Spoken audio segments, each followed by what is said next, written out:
Молодька. Я думал, ты самка! Бүгін біз 2009 жылы шыққан «Ледниковый период 3. Эра динозавров» деген мультфильмге шолу жасаймыз. Достар, бейнемізді басынан аяғына дейін көрейік. Ендеше кеттік. Әлгі жаңғақ қуғышты көреміз. Сол сәтте еді, ол өзінің ғашығын кездестіреді. Бірақ та бәрібір сол жаңғаққа таласу еді. Мэнни мамонт болса, өзінше әйеліне керемет сыйлық дайындап қойыпты. Өз қолынан болашақ туатын баласына мұздан жасалған әртүрлі ойыншықтар жасайды. Диего болса, бір жануарды қуып жүр. Ақыры демі жетпей шаршап қалады. Сонда әлгі жануар оны мазақтай бастайды. Я на месте не сижу. Сейчас пойду и попляшу. Мэнни әлгі ойыншықтарды Эллиге көрсетіп жатқанда Диего келеді. Жақында өзінің осы жерден кететінін айтады. Енді мен қала алмаймын деп қояды. Оған Мэнни ренжіп қалғандай түр білдіреді.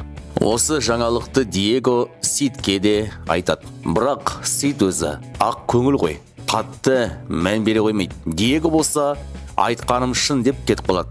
Сид өзі жалғыз көңілі түсіп, не істеймін деп мұзға қарап тұрғанда, ол мұз жарылып, Сид төменге түсіп кетеді. Қараса, үңгірдің іші сияқты. Оның ішінде 3 жұмыртқа бар. Динозаврдың жұмыртқалары еді. Сид болса, ойланбай, ол жұмыртқаларды сыртқа алып шығады. Бір кезде жұмыртқаларға сурет салып кетіп бара жатыр еді, тайғанақтап жүріп кетеді. Тура Мэнни мен Эллидің қасына тоқтайды. Мэнни болса, бұл не тағы да? Апарып таста дейді. Сид оған келіспейді. Бұл жұмыртқаны мен таптым. Демек мен оларды асыраймын деп қояды. Барлығы қарсы болады да, Сид жұмыртқасымен кетіп қалады. Бір кезде ауа райы бұзылады. Сол кезде Сид жұмыртқаларымен бір тастың астына тығылады. Әлгі Сидтің құлаған шұңқырынан динозаврдың дауысы естіледі.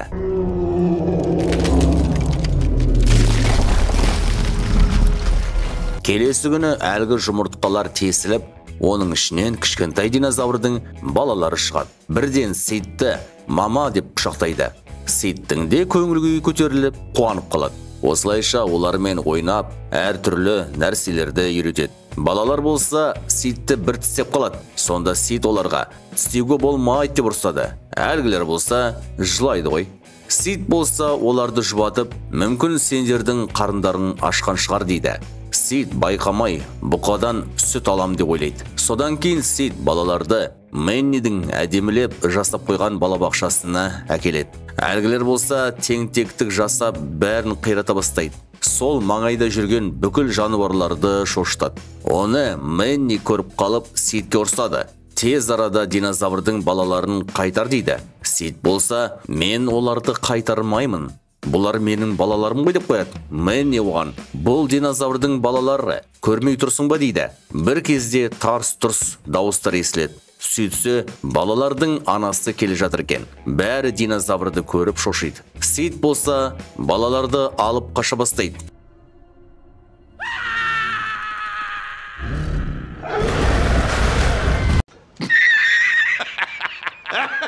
Динозавр ақыры бұлардың тығылып тұрған жерін тауып алады да, сосын балаларды Сидпен қоса алып кетеді. Олар тура Диегоның қасынан өтеді. Диего болса таңғалып қалады. Мэнни мен Элли екеуі қасына 2 шошақайды ертіп алып, динозаврлар мекеніне барады. Ол жаққа өту үшін арнайы үңгірдің ішімен жүру керек. Сөйтіп бәрі сол жаққа өтеді. Бір кезде динозаврдың бір түрі бұларға шабуыл жасамақ болады. Сол кезде Диего да келе қояды. Мэнни болса, сен не істеп жүрсің деп таңғалады. Енді қайда қашатын білмейді ғой.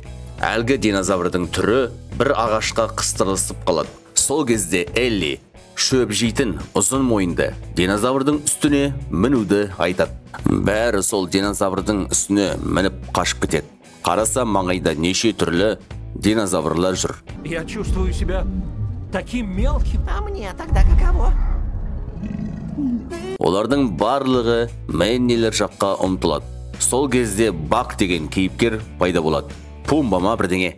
Ол арнайы түтін жіберіп, бұларды динозаврлардан құтқарады. Содан кейін Бак бәрімен танысады.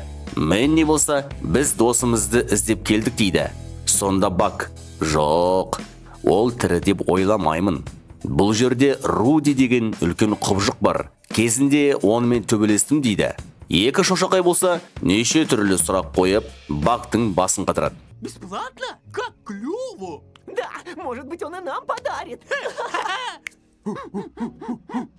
Артынан бәрі кетіп бара жатады. Бір кезде қарындары ашқандықтан ба, неше түрлі жеміс-жидектерді көріп қалады. Бірақ тұзаққа түсіп, бір гүлдің ішіне Мэнни мен Диего қамалып қалады.